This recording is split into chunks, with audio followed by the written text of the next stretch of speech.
The first week of school is a great time to start teaching those digital citizenship skills.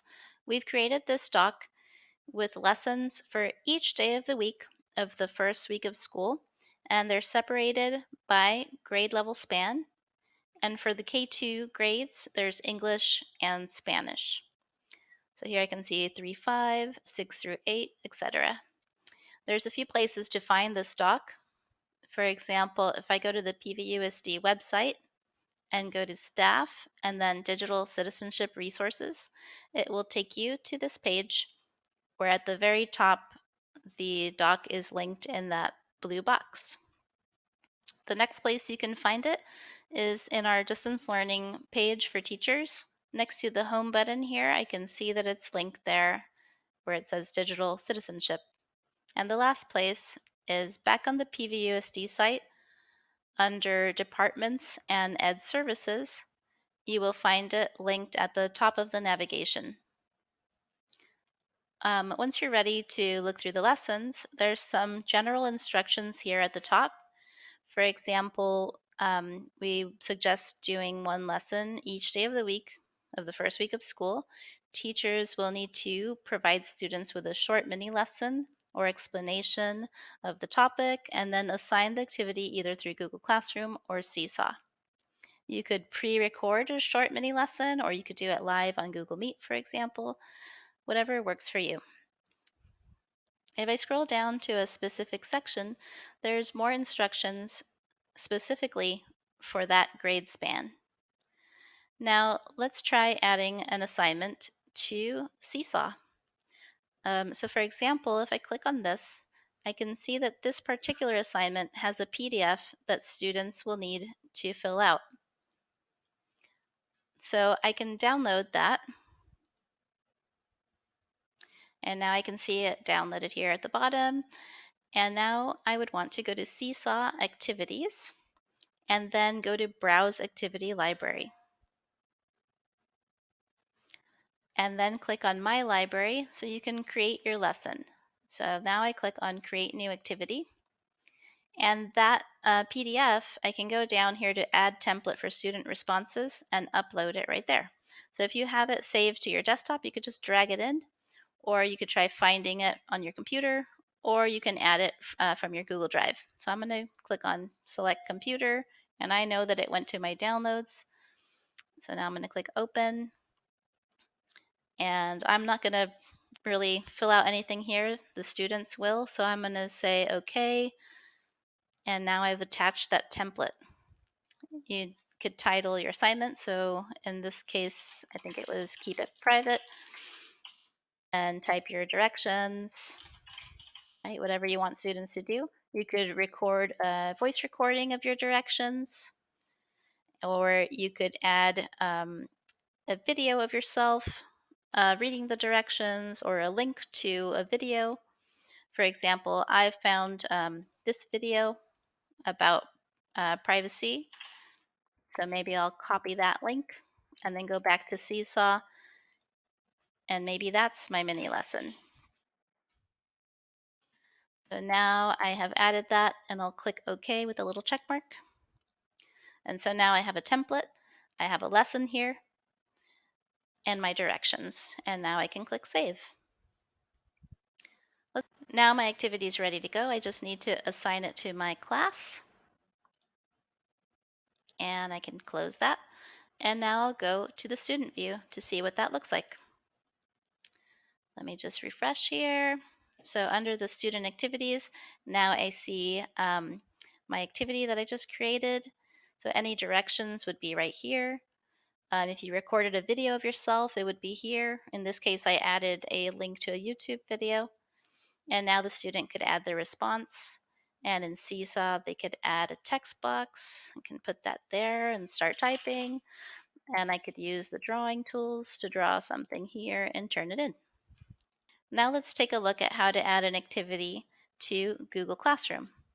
So for example, if I go to one of these 3rd through 5th grade activities, I can see that they each have a video from Common Sense Media as well as discussion questions. If I click on that video, this page will open up and I can copy the link at the top. So I just clicked on it, or you can click and drag to highlight, and now I'm going to do Control C to copy that address. Now I'm going to go to Google Classroom and create an assignment. Now, you might be adding this link as a hyperlink if you're using a Bitmoji Classroom, for example, or maybe you're adding the link as a hyperlink on your weekly planner. Or you could go into Google Classroom and add the link down here in your assignments. So I could go to Add Link and then paste the link in there with Control V and click Add Link. Now, I also want to add the discussion questions for this activity, but I'm going to go back to that document to show how to make a copy of these discussion questions. So if I open up that file, I can see it's a Google Doc. And now I don't have editing access. I need to make a copy. So I'm going to go to File and then scroll down to make a copy. And then I can rename it if I want. And here you can select the folder that you want it in. When you're done, click OK, and it'll open up your copy that you can edit. So maybe I want to delete some of this text and make the questions easier to read. For example, I can delete this text and then just have the question.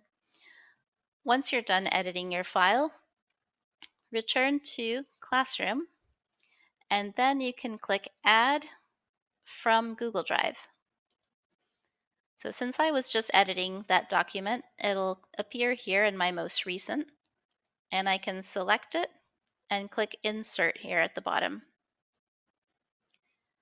And if you want each student to be able to type in the document, then I would want to go to this drop down here and change it from Students Can Only View to Make a Copy for each student.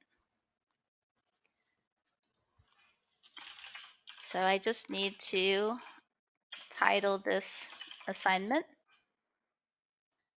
and then assign it to my class. And now each student will get a copy of the discussion questions to answer, and they will also see this video.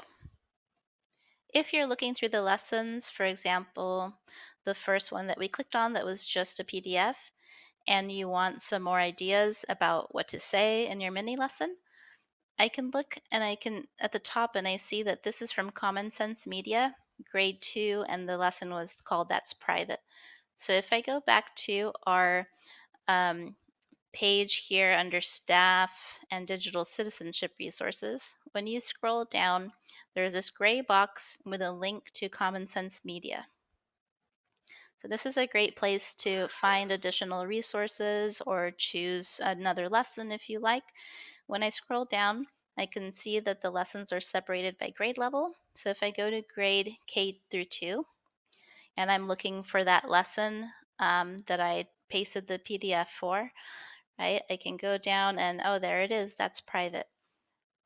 So when you go in there, you can get some more ideas about how to teach the lesson.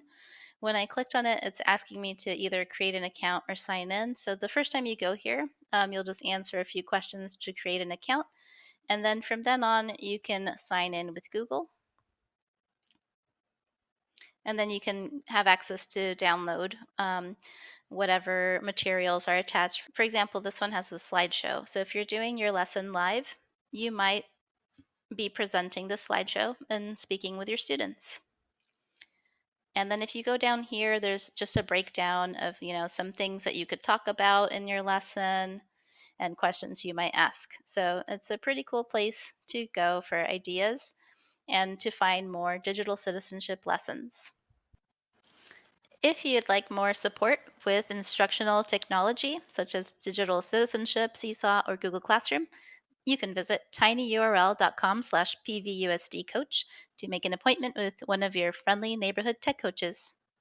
Welcome back and good luck on your first week of school.